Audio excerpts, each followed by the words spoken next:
All right, guys. So we need to have a discussion about what the heck is wrong with the Jaguars offense.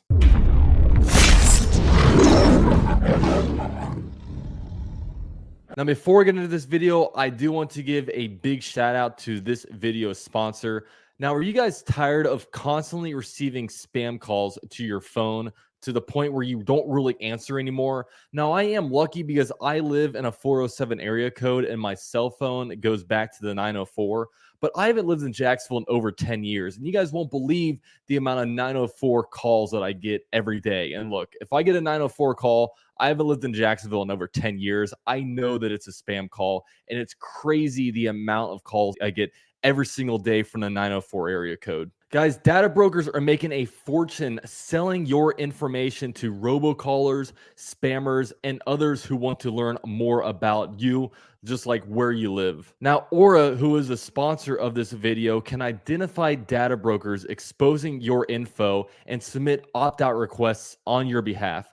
Now, brokers are legally required to remove your info if you ask them to, but they make it super hard to do it.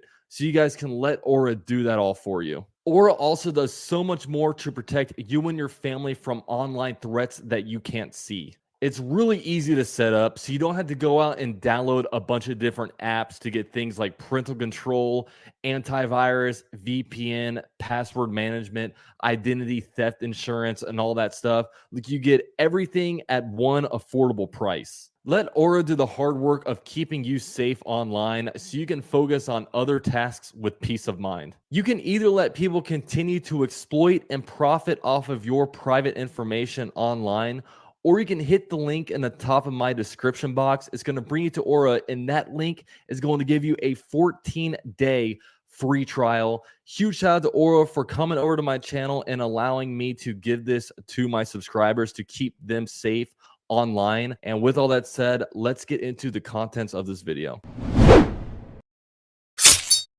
So when I look at the Jaguars offense, there seem to be a lot of different things going on that kind of accumulate into like one big issue, but I do think that there's kind of a ranking of things that have gone, worst to, I guess, like least worst. And I'm going to go ahead and rank them here. Now, the number one thing wrong with the Jaguars offense, I feel, is honestly the offensive line. Look, the offensive line has been terrible, and really everybody outside of Walker Little has been bad. And actually, Walker Little has actually been pretty good.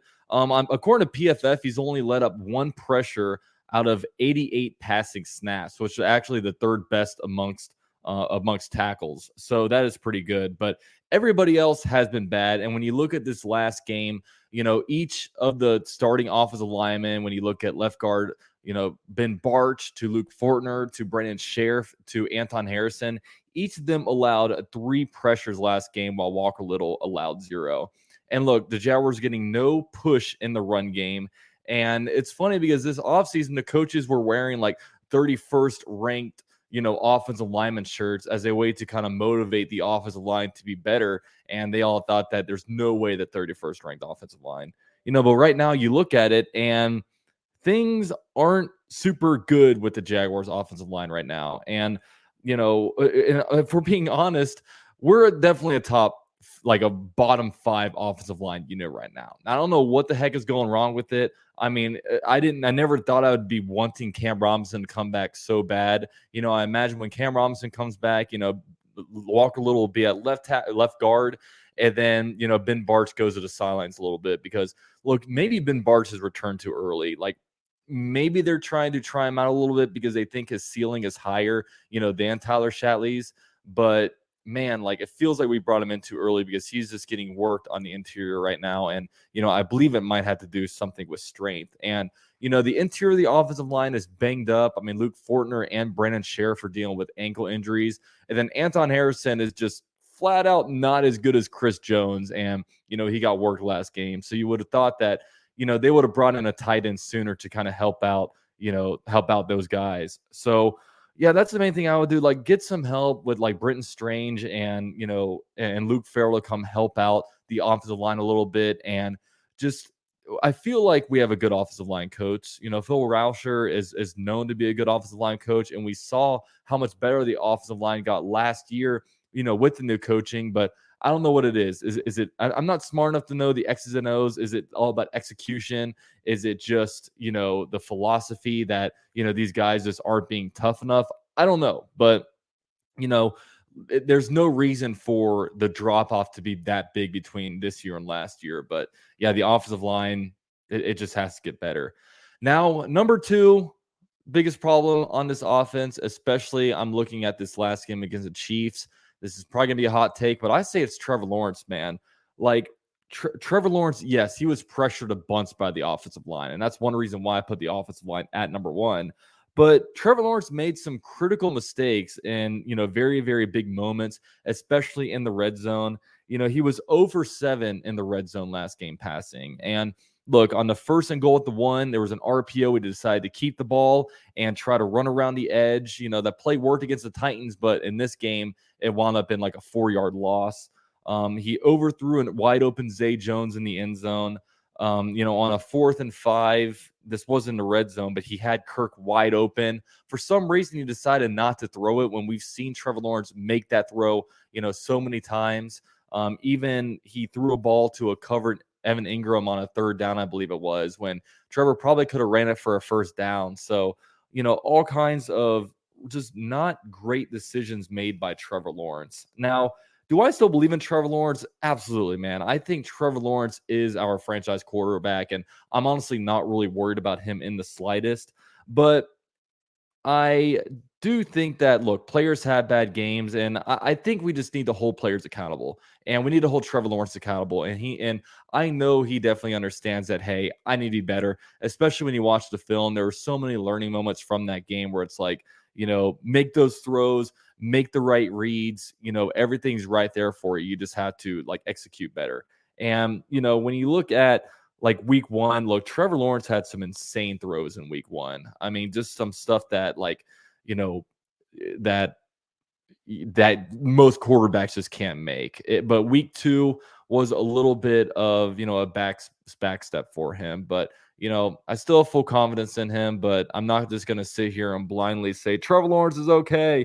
Everything else is bad. It's the wide receivers, it's the running backs, it's the offensive line. Look, Trevor Lawrence is going to have his bad games. And, if Trevor Lawrence plays better, if he hands it off to, ETN on the RPO, or, if he later on decides to, run the ball instead of throw it to Ingram, there's plenty of opportunities there where the Jaguars just flat out left points on the board. So, yeah, he needs to get better. And I do fully expect him to be better. He's still a young guy. He's like 23 years old still. Now, number three, I think is just when you look at it from a broad standpoint, it's execution, man. Like I said with Trevor Lawrence, maybe not playing his best games. There were also a lot of drop balls last game. There's running backs that are just not hitting holes. And, there's offensive linemen just not making the right blocks. Just the total offensive execution is just flat out not there. And it needs to be there. The Jaguars need to, be able to go out here and, if one player makes a spectacular play, the guy on the other end needs to make the play as well. We need to, there's another screen pass that got, blocked up, that got, swatted at the line of scrimmage. And it's like, man, if that ball gets to ETN, Dan Orlovsky was covering it. He may be into the end zone for a touchdown. Who knows? It was just, look, the Chiefs and their defense made plays while, the Jaguars offense just couldn't really overcome it. And now number four, this is definitely the most unpopular guy, and people are going to be killing me for not having him at like number one on the list, but it would be Press Taylor. Now, really, it was pretty eye-opening when news dropped that it was not going to be Doug Peterson calling plays. It was going to be Press Taylor this year. When Rap Sheet reported that last week, right before the Indianapolis Colts game. And look, I thought he was horrible last week.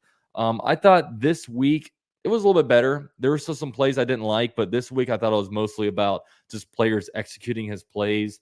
Now, I do think that he does get a little too cute. Like, I don't like the lateral passes to Jamal Agnew, because you're both relying on a good throw and a good catch. If either one of those goes wrong, it's a fumble and the other team gets the ball, like we saw this play.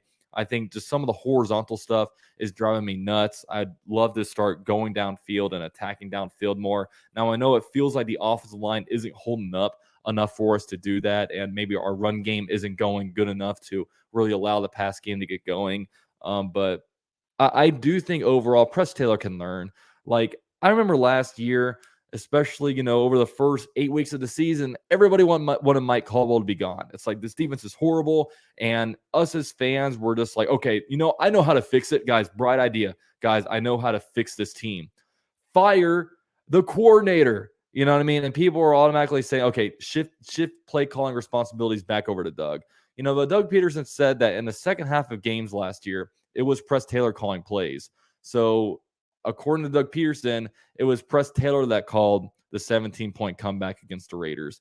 It was Press Taylor that called I think it was like a 10-point comeback against the Ravens, the 10-point comeback against the Titans, the 20-point comeback against the, Chargers. All those games apparently were Press Taylor. So, look, I think, like, he can be better, and he probably needs to be given time. But one thing that we know is that Doug Peterson loves Press Taylor. Doug Peterson loves Press Taylor so much that it actually forced him to get fired from Philadelphia. That was the main thing. Doug Peterson wanted Press Taylor to be his offensive coordinator, and the Eagles said absolutely not. There was a power struggle, and Doug Peterson said, I want this guy as my offensive coordinator. And ultimately, Howie Roseman and the owner said, you know what? We don't want that. Now we don't want you anymore. And he was out. So, look, he's going to ride or die with this guy. And I do think that he can be better. It's just right now the offense just isn't flowing well. And I think it's an overall coaching thing. I think it's overall execution. Because quite frankly, if the Jaguars aren't messing up on these plays, if Agnew catches that swing pass, if Kirk catches that, that first down on the first drive, if Trevor Lawrence makes those throws in a red zone, we're talking about a completely different game. So, and really with this, I think you need 4 games to really understand how your team is. Last week the Jaguars put up 31 points. This week they don't score a touchdown. It's going to be week to week. We have a big game against the Texans next week. So, a lot of different things are happening. And look, offense just isn't looking great right now. But the overall thing is that, to wrap everything up, I'm not really panicking. I'm really not. Now, Mahomes was 0-3 against Joe Burrow before defeating him in the playoffs last year. Right now, Trevor Lawrence is 0-3 against, Mahomes. And right now, everybody is saying, like, because, oh my gosh, I'm the most unpopular guy on Twitter because I'm saying, like, I wish Travis Kelce and Chris Jones weren't playing this game. Easier road to a W. And everyone's saying, no, man, like, if you can't beat them at their best, you don't deserve that win. Well, guess what? I don't think the Lions are complaining right now. And to be quite frank with you, it doesn't matter if you're the best team in September. It matters if you're the best team in January and February. Right now, I will take the easier W, like what the Lions got against the Chiefs, to allow us to get a number 1 seed in the AFC. So it helps us to where we don't have to travel all these different places. And we saw last year the Jaguars in January would have killed the Jaguars in September. We're going to be a completely different team. And hopefully this season keeps going. We win the games we're supposed to win. There might be some close battles. If we're being real, we just lost against the defending Super Bowl champions and defending MVP. And, all that happened. So, look, there's 15 games left. There's so many games to get better. I believe in our talent. I love our quarterback, like I said. Love Trevor Lawrence. I love our wide receiving unit. Tight ends, the offensive line needs to get better, like our running backs. I like a lot of stuff going on right now. And guess what? We're all pretty surprised by our defense. Our defense is actually better than a lot of people expected. Our defense kept us in a game against the Kansas City Chiefs when our offense didn't score a single touchdown. You know what I mean? So, there's that. And look, the Jaguars play Houston next week. If the Jaguars can't beat the Houston Texans at home, then I might start panicking. Right now, I'm not. The Jaguars are 1-1. We're 1-0 in the division. We have a lot of time to get better. I believe in the team. I believe that we have the great coaching staff in place. I believe in all of it. So the Jaguars offense isn't great right now, but plenty of time to improve. And I guarantee you, Trevor Lawrence in his press conference looked pissed off. We're going to get better. We're going to learn from it. Everything's going to be all right. Okay, guys?